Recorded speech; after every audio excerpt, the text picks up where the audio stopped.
je suis Frédérique Tronçon, psychothérapeute sur Nantes et je suis en compagnie de Bernard Chomeil qui est énergéticien, analyste, thérapeute sur Paris. Tu es également conférencier et auteur de différents ouvrages, dont celui Le pouvoir de notre pardon. Et c'est cette thématique-là qui va nous intéresser aujourd'hui. Qu'est-ce qui t'a amené, toi, à écrire sur le pardon ? Eh bien, c'est tout un parcours de 20 ans d'expérience thérapeutique qui m'ont amené à ressentir chez mes patients, chez les personnes que j'ai pu rencontrer, des ressentiments qui venaient de leur histoire, de leur naissance, des événements de la vie, la mort, les séparations, les injustices, la vie tout court, et puis l'histoire familiale aussi qui revenait et qui m'amenait à devoir travailler avec eux, à comprendre ces événements et à comprendre qu'au bout du compte, ils étaient porteurs d'un ressentiment, de colère, de tristesse, de frustration, de sentiment d'injustice, de sentiment d'abandon, et qu'il fallait les aider à se sortir de là. Et que se sortir de là, pour moi, c'était le pardon, c'est-à-dire libérer le mal qui avait été fait à un moment donné et qui portait sous forme de ressentiment. Alors, souvent, les gens ont deux positions face à cette thématique du pardon. On va avoir d'un côté des gens qui vont réagir de façon assez viscérale en disant « mais ce dont j'ai été victime, c'est impardonnable, je ne peux pas pardonner parce que j'aurais l'impression de cautionner, de dire oui, ils avaient le droit de me faire ça, par exemple ». Et puis d'un autre côté, on va avoir des gens qui vont dire « oh mais j'ai pardonné, j'ai compris ». Par exemple, si j'étais victime de mes parents, j'étais un enfant battu, ils ont fait ce qu'ils ont pu, etc. Mais c'est un pardon qui semble très intellectualisé et pas toujours intégré. Oui, je pense que dans les deux cas que tu as cités, il y a dans le premier cas des personnes qui sont dans le ressentiment profond et qui donc sont dans une première étape de ce que j'appelle la démarche du pardon, qui est la démarche de ressentir vraiment la vérité de son ressentiment et la légitimité de son ressentiment. Et donc ces personnes-là ne sont pas prêtes à pardonner dans l'immédiat. Ils sont sur le chemin du pardon, et ce chemin du pardon nécessite qu'on s'arrête sur le mal qui a été fait et qu'on en soit conscient et qu'on puisse réellement être dans sa vérité. Après, le deuxième cas, les personnes qui pensent avoir pardonné d'office ou avoir décidé de pardonner mentalement se trompent parce que c'est une décision très souvent mentale qui est conséquente de leur morale peut-être chrétienne. Mais en fait, le vrai pardon se situe vraiment dans la chair, dans les cellules. Quand le ressentiment est libéré et lâché, il y a une libération cellulaire qui s'installe, et là on peut parler d'un vrai pardon. Il est à la fois intellectuel, dans une décision de pardonner, et aussi dans la compréhension du ressentiment, et puis il est émotionnel, parce qu'il y a des émotions à lâcher, notamment la colère, qui est une des principales, et aussi le sentiment d'injustice.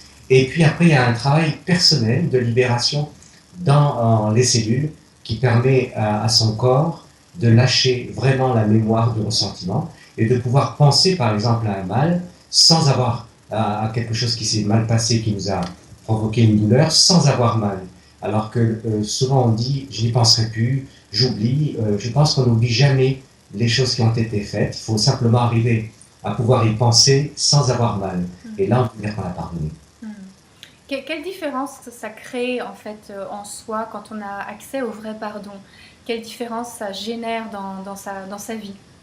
Alors déjà, ça entraîne une véritable et très simple libération, c'est-à-dire qu'il y a un poids que nous n'avons plus, il y a dans notre conscient, dans notre inconscient, une douleur qui est palpable d'habitude et que là on ne ressent pas. Par exemple, ça peut être la colère qu'on ne ressent plus du tout.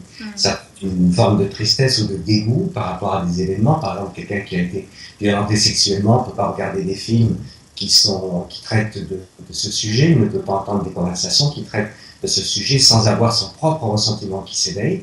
Et quand à un moment donné, on peut écouter, voir d'autres qui sont dans la même histoire sans éprouver notre propre chagrin, alors on peut dire qu'on a lâché quelque chose. Après, il y a un état d'esprit, on va dire, qui est très particulier à la démarche du pardon lorsqu'elle est aboutie, c'est qu'on a un sentiment d'accompli. On a vraiment le sentiment d'avoir fait quelque chose de bien pour soi et d'avoir été jusqu'au bout d'une démarche thérapeutique qui nous fait dire je suis bien, quoi, quelque part. C'est un sentiment je dirais, de pouvoir pardonner, et donc quelque part un sentiment de puissance, mais il est simple, il est sain.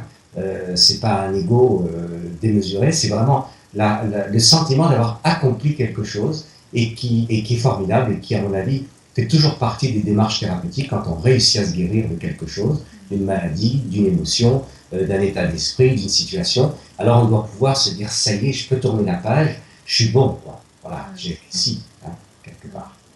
Tu disais qu'en fait, en pardonnant, on se libère soi, on libère l'autre, puis on libère aussi le groupe social auquel on appartient. Oui. Ou les groupes sociaux. Je pense que là, effectivement, c'est important de souligner que dans la démarche du pardon, il y a un phénomène qui se produit, c'est que lorsqu'on décide de pardonner, on libère à la fois sa personne, des émotions, donc de l'intellect et de son corps, comme on l'a dit tout à l'heure, et on libère aussi celui ou celle qui nous a fait mal. Et c'est souvent d'ailleurs ce qui pose problème à la décision de pardonner, c'est qu'on se dit je veux bien guérir, mais je veux quand même pas faire du bien à l'autre, quoi, quelque part, hein. On a un sentiment de vengeance. Dans la vraie démarche de pardon, il n'y a plus ce sentiment de vengeance, il y a une vraie participation dans un état d'esprit qui est sain et qui est plein d'amour et qui va dans le sens de libérer celui qui nous a fait du mal et de nous libérer de celui qui nous a fait du mal. Et bien sûr, du coup, on peut porter la question à un domaine, dans une dimension collective, et se dire que si par exemple un certain nombre de personnes travaillent à un sentiment d'injustice ou de discrimination qui remonte à leur histoire familiale sur des générations, alors on peut oser penser que l'histoire familiale se décristallise et que le sentiment collectif qui s'est installé petit à petit, et très souvent qui a été installé de manière très violente chez nos ascendants, par exemple dans l'esclavagisme ou dans des situations de racisme profond, comme des exterminations ou des génocides, on peut y travailler aujourd'hui, c'est-à-dire que les descendants de ces personnes-là, qui ont un certain recul, qui ont une certaine conscientisation aussi de l'histoire qui a été vécue, peuvent rentrer dans une compassion qui va être à la fois lucide, responsable et capable, parce que du coup, on va se porter non plus comme des victimes qui ont besoin de réparation, mais on va se porter comme des victimes qui ont besoin d'être soignées et ne plus être victimes. Et donc, on va rentrer dans l'objectif de se dévictimiser complètement, et du coup, par la même occasion, on va libérer les bourreaux, bien évidemment. Est-ce qu'il y a des choses qui sont impardonnables ?